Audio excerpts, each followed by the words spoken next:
It was back in 2017 that the Lamborghini Huracan Performante arrived and proved, once and for all, that there was a world-class supercar within Lamborghini's V10 model. Until then, the Huracan had been underwhelming. The job of the new Huracan Evo is to capture that Performante magic in the standard model. If supercar reviews are your thing, you've found the channel you've been looking for. Hit that subscribe button now and you won't miss any one of Autocar's supercar reviews, comparisons or track tests.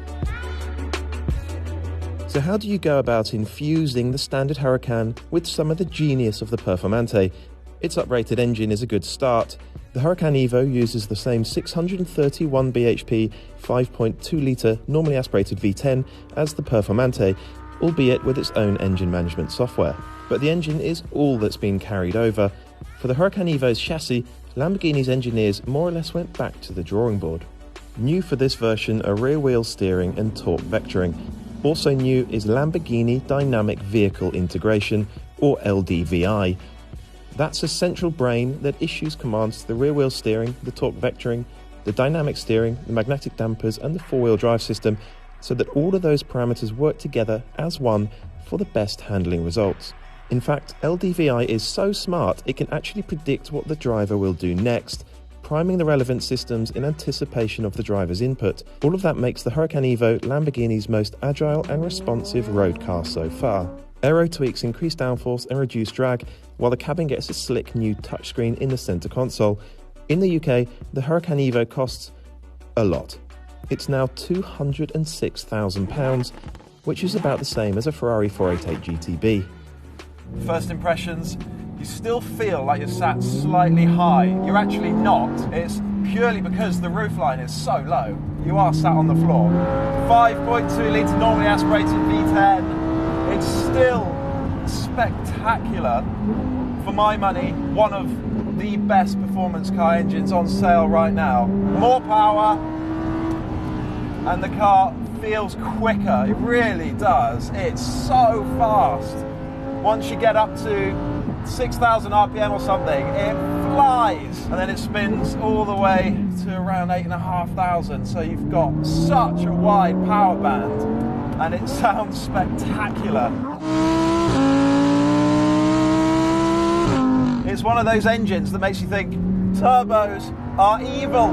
Gearbox, sensational, so quick. Onto dynamics, the way the car actually drives. So what did they need to do to improve the old model? Bluntly, they needed to make it more thrilling to drive from a handling point of view.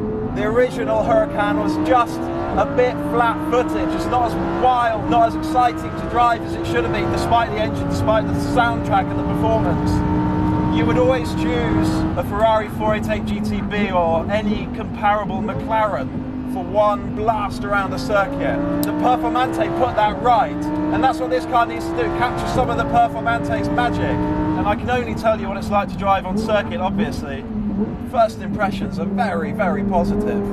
The steering is more intuitive now. It's dynamic steering, but it's intuitive, it's predictable. It gives you a good sense of where the front end is.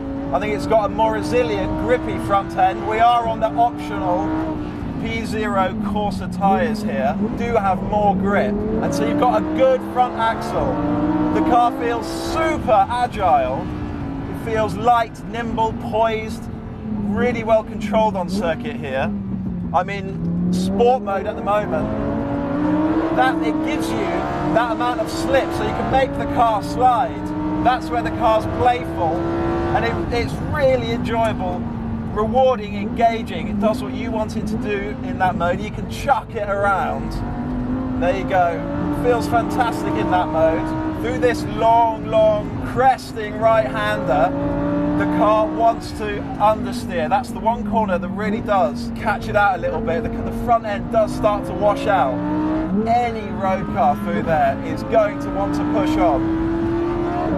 Again, second gear out of a tight corner there. In sport mode, the car wants to slide. Let's get into Corsa mode now. That's lap time. All about precision, speed. All about lap time.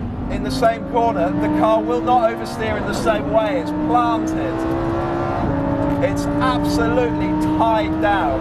And then it becomes So sharp, so precise, like a racing car. So foot down there and ping, it just fires down the next straight. Doesn't want to oversteer at all in Corsa mode. So is it more fun to drive than the old car? Yes. Yes, it really is. It's faster, feels more agile, more playful. It's not quite so prescriptive. You can drive it your way rather than having to drive it exactly the way it wants to be driven. That makes it a more rewarding, a more engaging car. There's a handling circuit at the Nardo test track, and around there this car is 3.7 seconds quicker than the previous Huracan. That's a 5.7 kilometer circuit. So 3.7 seconds is a huge amount, and crucially, this new Huracan Evo is even quicker around that circuit than the Performante. This is no mild facelift. This is as comprehensive a re-engineering project as you're likely to find, without it being an all-new model altogether. So there you have it, 3 laps of the Bahrain GP circuit, and the Huracan Evo, it's a big step on from the previous version, more agile, more playful, more responsive, less frustrating. It isn't perfect, the brakes get very hot after just a few laps, the pedal itself doesn't give any real feedback, and under very heavy braking from high speeds, the car can feel a touch unstable. What's very clever about LDVI, that trick central brain that controls the car's various systems and even predicts what the driver will do next, is that it feels natural, intuitive. You never feel as though the car is trying to drive itself. It is still you, the driver, who is in control. The real success here is the clever integration of all those new technologies. It's seamless. Crucially, the Huracan Evo is far more fun to drive than the original Huracan. Does that make it your supercar of choice? Let us know in the comments below.